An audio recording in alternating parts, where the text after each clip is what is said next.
నమస్తే అండి, welcome back to ఎస్ఆర్స్ kitchen. నేను మీ రాణి. టుడే రెసిపీ వచ్చేసి వెజ్ మంచూరియా. ఇంట్లోనే రెస్టారెంట్లో లాగా వెజ్ మంచూరియాని చాలా ఈజీగా తయారు చేసుకోవచ్చండి. ఈవినింగ్ పూట స్నాక్స్ ఏమైనా తినాలనిపించినప్పుడు ఈ రెసిపీ మీరు తయారు చేసి చూడండి. టేస్ట్ అనేది చాలా బాగుంటుంది, సింపుల్గా కూడా అయిపోతుంది.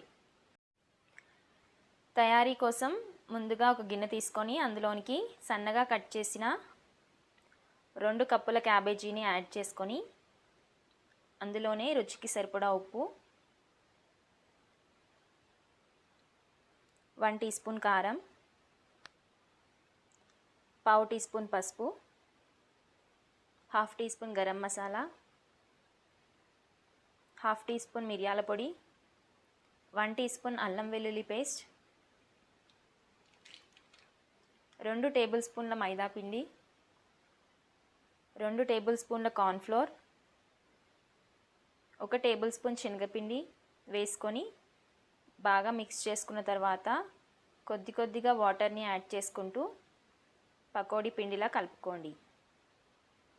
ఈ విధంగా కలుపుకున్న దాన్ని చేతికి కొద్దిగా ఆయిల్ అప్లై చేసుకొని ఈ సైజు ఉండలుగా చుట్టుకొని పక్కన పెట్టుకుందాం. ఈ విధంగా అన్ని ఉండలు చుట్టేసుకున్న తర్వాత స్టవ్ వెలిగించుకొని డీప్ ఫ్రైకి సరిపడా ఆయిల్ ప్రీహీట్ అయిన తర్వాత దాంట్లోనికి ఈ వెజ్ బాల్స్ అన్నిటినీ ఆయిల్లో వేసుకొని గోల్డెన్ బ్రౌన్ కలర్ వచ్చేంత వరకు ఫ్రై చేసుకోండి. చూడండి, ఈ కలర్ వస్తే సరిపోతుంది. వీటినన్నిటినీ ఒక ప్లేట్లో టిష్యూ పేపర్ వేసుకొని దాంట్లోనికి తీసేసుకొని పక్కన పెట్టుకోండి.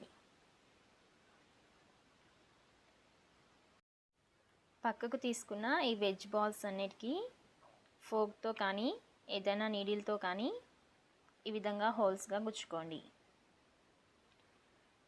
తర్వాత స్టవ్ మీద ఒక ప్యాన్ పెట్టుకొని దాంట్లోనికి 1 టేబుల్ స్పూన్ ఆయిల్ ప్రీహీట్ అయిన తర్వాత చాప్ చేసిన 5 వెల్లుల్లి రెబ్బలు, ఒక చిన్న ఉల్లిపాయ ముక్కలు, కొద్దిగా క్యాప్సికమ్ ముక్కలు, 1/2 టీ స్పూన్ ఉప్పు, 1/2 టీ స్పూన్ పసుపు, 2 టేబుల్ స్పూన్ల tomato sauce, 1 tablespoon red chilli sauce, 1 teaspoon green chilli sauce add చేసుకొని ఒకసారి బాగా కలుపుకొని 1/4 కప్ వాటర్ని యాడ్ చేసుకొని కలుపుతూ కుక్ చేసుకోండి. దీంట్లోనికి 1 టీ స్పూన్ కార్న్ఫ్లోర్ వాటర్లో కలుపుకొని ఆ మిశ్రమాన్ని కూడా దీంట్లో యాడ్ చేసుకొని కొద్దిగా థిక్ కన్సిస్టెన్సీ వచ్చేంత వరకు కుక్ చేసుకున్న తర్వాత దీంట్లోనికి ముందుగా ఫ్రై చేసి పెట్టుకున్న బాల్స్ని యాడ్ చేసేసుకొని 1 మినిట్ పాటు హై ఫ్లేమ్ మీద బాగా టాస్ చేస్తూ కలుపుకోండి.